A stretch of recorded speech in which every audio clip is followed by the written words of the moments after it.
오늘 7월 3일 금요일입니다. 이제 오늘 또 하루 수고하시면은 토요일, 주일 또 이틀간의 연휴가 기다리고 있고, 또 우리가 주님께 예배하는 그런 시간들이 다가오고 있고, 어쨌든 금요일은 왠지 기분이 좀 편안하고 좋은 것 같습니다. 오늘 이 하루도 금요일 아침도 우리 주님 주신 말씀으로 함께 시작하도록 하겠습니다. 오늘 주님 주신 말씀 히브리서 11장 5절 말씀만 보겠습니다. 믿음으로 에녹은 죽음을 보지 않고 옮기었으니 하나님은 그를 옮기심으로 다시 보이지 아니하니라. 그는 옮기기 전에 하나님을 기쁘시게 하는 자라 하는 증거를 받았느니라. 아멘. 자, 우리가 여기서 깊이 생각할 바는 에녹이 하늘로 옮기기 전에 이미 하나님을 기쁘게 하는 자라 하는 증거를 받았다. 성경은 그렇게 말하고 있습니다. 도대체 에녹은 어떻게 했길래 하나님을 기쁘시게 하는 자라는 증거를 받았을까요? 창세기 5장 21절에서 24절에 보면 에녹이 하나님과 동행하더니 하나님은 그를 데려가심으로 세상에 있지 아니하더라 라고 말하고 있습니다. 즉 에녹은 이 땅에서 두 사람 중에 한 사람이죠. 죽지 않고 죽음을 맛보지 않고 하늘로 올려온 두 사람 중에 한 사람이 바로 이 에녹입니다. 대단한 축복이 아닐 수 없습니다. 비록 에녹의 생애가 기록은 짧지만은 성경에 보면은 그러나 그가 불병거를 타고 하늘 올라간 그 엘리야가 누렸던 그 놀라운 복을 누렸던 대표적인 사람이 바로 이 에녹입니다.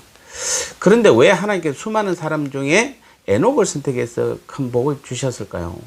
답은 아까 말씀드렸습니다. 창세기에서 그는 하나님과 동행했기 때문이다 라고 말하고 있는 것입니다. 사실 에녹 시대에 보면은 그 당시는 지금보다 훨씬 더 부패하고 타락했음에도 불구하고 에녹은 의연하게 하나님 앞에서 하나님과 교제하면서 성결한 삶을 살았습니다. 바로 이것이 오늘 본문에서 말하는 하나님을 기쁘시게 하는 에녹의 믿음이었던 것입니다.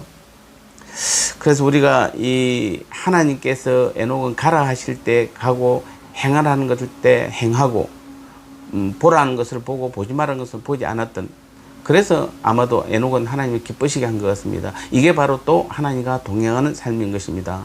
그래서 오늘도 우리가 이 하루도 우리도 하나님과 동행하는 삶을 살아갈 때 하나님께서는 우리를 기뻐하신다는 사실입니다. 그러면은 동행이라는 의미를 잠깐 살펴보면 먼저 동행이라는 것은 하나님의 뜻을 따르는 것입니다. 두 사람이 동행하는 데 있어서 가장 중요한 조건이 바로 무엇입니까? 두 사람의 뜻이 조화로워야 한다는 것입니다.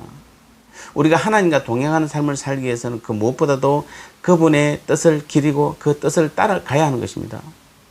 우리 주님께서도 하나님의 뜻에 순종하심으로 그분과 동행하는 삶을 직접 보여주셨습니다. 그래서 십자가에 달리기 전날 밤 게세마네 동산에서 내 아버지여 만일 할 만한 것이 이 자리 내게서 지나가 없어서 그러나 내 뜻대로 마옵시고 아버지의 뜻대로 되기를 원합니다 라고 고백하고 십자가에 못 박혀 죽으신 것입니다. 그래서 우리는 동행의 첫 번째 조건은 하나님 아버지의 뜻에 따라가는 것입니다. 그리고 또 동행에 다른 말이 있다면은 두 사람 사이에 같이 동행하면 교통이 있는 삶을 살아야 됩니다.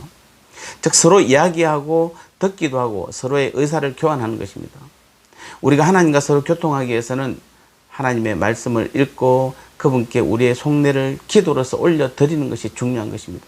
그래서 말씀과 기도가 중요한 것은 바로 하나님의 말씀을 우리가 듣고 읽고 들었으면은 그 말씀 가운데서 우리에게 주시는 은혜들을 또 내 부족한 부분들을 내 소원들을 또 하나님께 아뢰는 기도가 반드시 필요한 것입니다.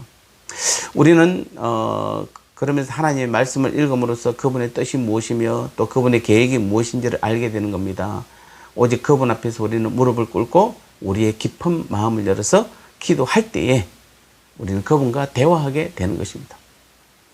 이와 같이 우리가 하나님과 동행하는 삶은 오늘 우리 성도인 저와 여러분들이 지녀야 할 가장 기본적인 삶의 양식입니다. 만일 우리가 하나님의 자녀라고 자부하면서도 하나님의 뜻을 쫓지 않고 그분과 교제를 나누지 않는다면 가장 중요한 것은 그것은 여러분 자신 스스로를 속이는 행위입니다. 여러분 하나님의 자녀라고 스스로 말하고 내가 구원받았다고 말하면서 내가 성도라고 말하면서 하나님과 동행하지 않고 하나님의 뜻을 쫓지 않는다는 것은, 하나님과 교제하지 않는다는 것은 여러분 여러분 하나님의 자녀가 아님을 스스로 말하는 것입니다. 그래서 우리는 하나님과 동행하는 사람은 그분의 기쁘신 뜻을 전심으로 쫓고 그분과 늘 교제를 나누는 사람이 바로 하나님과 동행하는 사람이고, 그분이 그런 사람이 성도고 하나님 나라의 백성인 것입니다.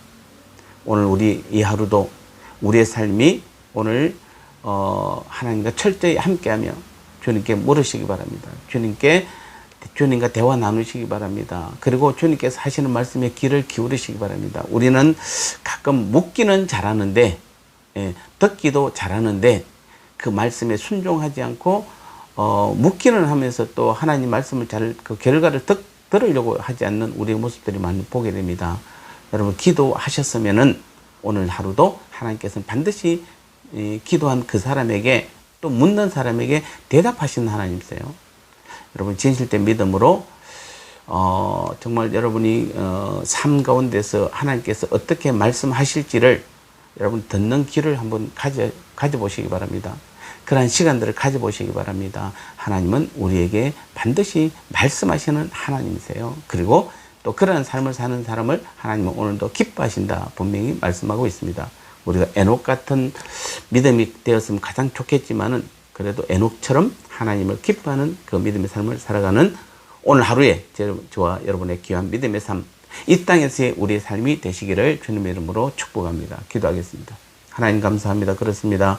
에녹이 참으로 하나님과 동행하는 그 삶을 살았을 때 시대는 어렵고 타락하고 부패했지만, 그럼에도 하나님만 붙잡고 하나님과 동행하며 교제하는 삶을 삶으로 하나님께서 기뻐한 자라 오늘 성경에도 말씀하셨는데, 오늘 우리 사랑하는 성도들, 우리 모두도 세상이 아무리 어렵고 힘들고 우리를 속인다 할지라도 오히려 우리 이럴수록 우리 하나님 붙잡고 하나님과 함께 교제하며 대화하며 나누며 이 하루도 살아갈 때에 우리 하나님께서는 반드시 말씀을 통해서 우리에게 말씀하여 주시고 우리의 소원을, 우리의 아뢰음을 들으시고 또 하나님의 그 뜻을 우리에게 밝히 보여주실 줄 믿습니다. 그래서 오늘 하루도 우리 하나님과 철저히 함께함으로 하나님의 기쁨이 되는 우리 모두의 믿음의 삶 되게 은혜 내려 주옵소서. 그리하여 우리가 돌아온 주일을 잘 준비해서 은혜롭게 주일을 맞이할 수 있는 우리의 믿음의 삶 되게 도와 주옵소서. 예수님 거룩하신 이름으로 간절히 기도드리옵나이다. 아멘.